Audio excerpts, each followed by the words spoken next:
Welcome once again to Commander by Danon. Today we continue our series of decks led by the new legendary creatures from the upcoming Hobbit set. Leading today's deck is someone who never wanted to take an adventure, but heard the love of beautiful things and decided, for a time, to carry a sword instead of a walking stick. I'm talking, of course, about Bilbo, Thief in the Night. Bilbo, Thief in the Night is a 2-mana 2/2 legendary halfling rogue who makes it so that spells we cast from anywhere other than our hand cost 1 less to cast. Additionally, whenever Bilbo attacks, we may cast an instant, sorcery, or artifact from our graveyard. If an instant or sorcery spell cast this way would be put into our graveyard, we exile it instead. Bilbo Baggins is the main character of The Hobbit, and he lives in a hole. It's not a nasty, dirty, wet hole filled with the ends of worms and an oozy smell, nor yet a dry, bare, sandy hole with nothing in it to sit down or to eat. It was a hobbit hole. And that means comfort. One day, a wizard came by and threw a party with 13 dwarves. These dwarves told the tale of a dragon who had stolen their home. They wished to acquire Bilbo's services as a burglar, and he reluctantly agreed. And so begins the tale of the Hobbit. Wait a minute, Danon, you gotta warn us before you start getting into spoiler territory. Dear viewer, you've had almost 90 years to have read The Hobbit. Get cracking. Now, Bilbo is a tricky bugger, and as a blue creature, he's a combo piece. Yes, all blue creatures are combo pieces. It's why green hates us so much. Okay, maybe not all of them, but most of them. And Bilbo is no exception. So this will be a combo deck. That being said, we are a bracket 2 deck. We're not winning early in the game, and we have no game changers. Also, all of our infinite combos are 3 pieces, not 2. Now, I wanted to make sure this is a budget deck, but there were a couple of canonical pieces that I felt needed to be included. That and our commander is pre-ordering for over $40, so this deck will be a lot more budget in a few months. Hopefully. But before we get to our deck list, a quick word from our sponsor, T-Fury. Every day, T-Fury has new designs that are fairly cheap, but that's because they're print to order. So I've gotten into the habit of checking every day to see if they have new designs for myself or for friends and family. I've ordered scores of shirts over the last decade, and I'm so happy to finally be sponsored by them. Click the link down below to see new designs and to add to your geek wardrobe. In order to build a functional commander deck, you need lots of different pieces, which is why I try to rely on my handy-dandy checklist. 50 mana sources, usually split between 37 lands and 13 pieces of ramp, 10 pieces of card advantage, 8 to 10 pieces of spot removal, 2 to 3 board wipes, 2 pieces of graveyard hate, and 1 sudden I win card. Real quick before we get to our deck list, I do occasionally stream on this channel, and if you see me live, come say hi. I'll be building commander decks either for patrons or for future videos, so make sure you're subscribed and click the bell icon to be notified when I'm live.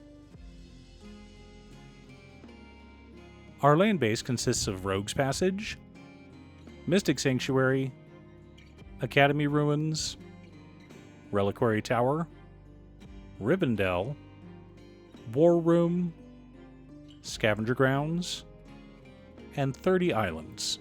A few utility lands, but mostly basics, just how I like it.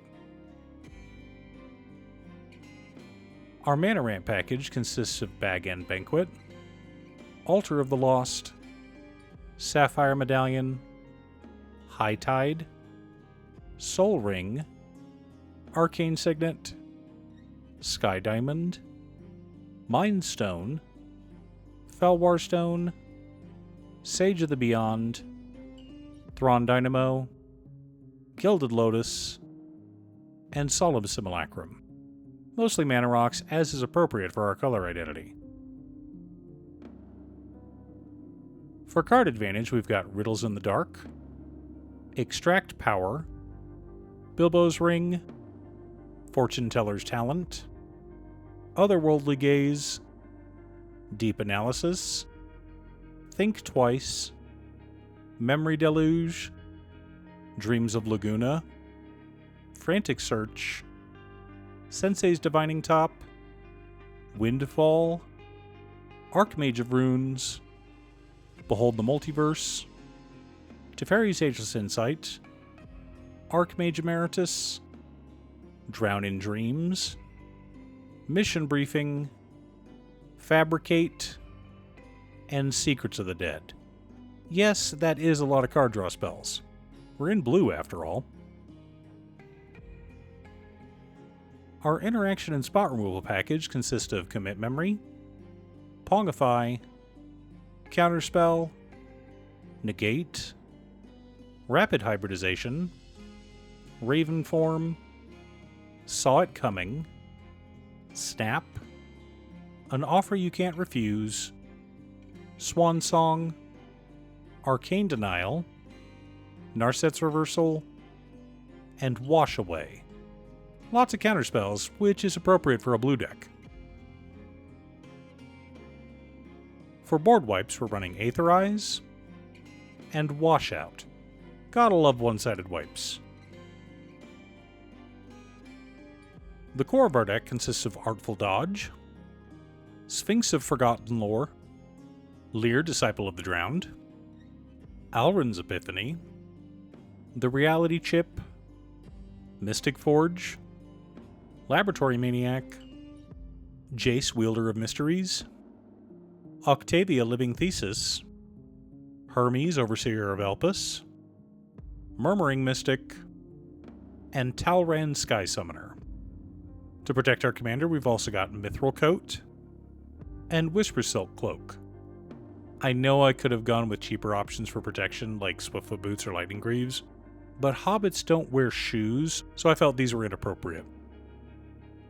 Now that we have our deck list, let's compare it to our checklist. 50 mana sources, split between 37 lands and 13 pieces of ramp. Right on target. 20 pieces of card advantage. Heavy, I know, but we're in blue, so it's fine. If we can't burgle from our opponents, we'll burgle from our own library. 13 pieces of interaction. 2 board wipes. 2 pieces of Graveyard Hate in Commit Memory and Scavenger Grounds. 1 Sudden Eye win card in Sensei's Divining Top. Okay, so most of the expensive cards in the deck are canonical. Bilbo was given a Mithril Coat, and Riddles in the Dark is the most important chapter of The Hobbit as far as the larger story of Middle-earth is concerned. But what we're trying to do with this deck is win the game, with either a Labman or a Jace. In order to do that, we need either Bilbo on board, plus a way to cast an artifact from the top of our library over and over again, plus Sensei's Divining Top. If we have all 3 of those, we win the game. I'll explain the combo for you new players, so even if you decide not to run it, you'll know why you need to kill Sensei's Divining Top every time it hits the table. So, we tap top, drawing a card and putting it on top of our library. We then use Mystic Forge or the Reality Chip to cast it again. Bilbo reduces the cost by 1, meaning top is free. We then tap top, drawing a card and putting top on top of our library. This is an infinite, repeatable combo. Once we draw through our deck, we can just cast either Laboratory Maniac or Jace, Wielder of Mysteries to win the game. Are you building a Bilbo Thief in the Night Commander deck? What's your secret deck tech? Leave a comment below. Thanks for tuning in. Once again, a huge shout out to my editor Cutestuff. I couldn't make these videos without her.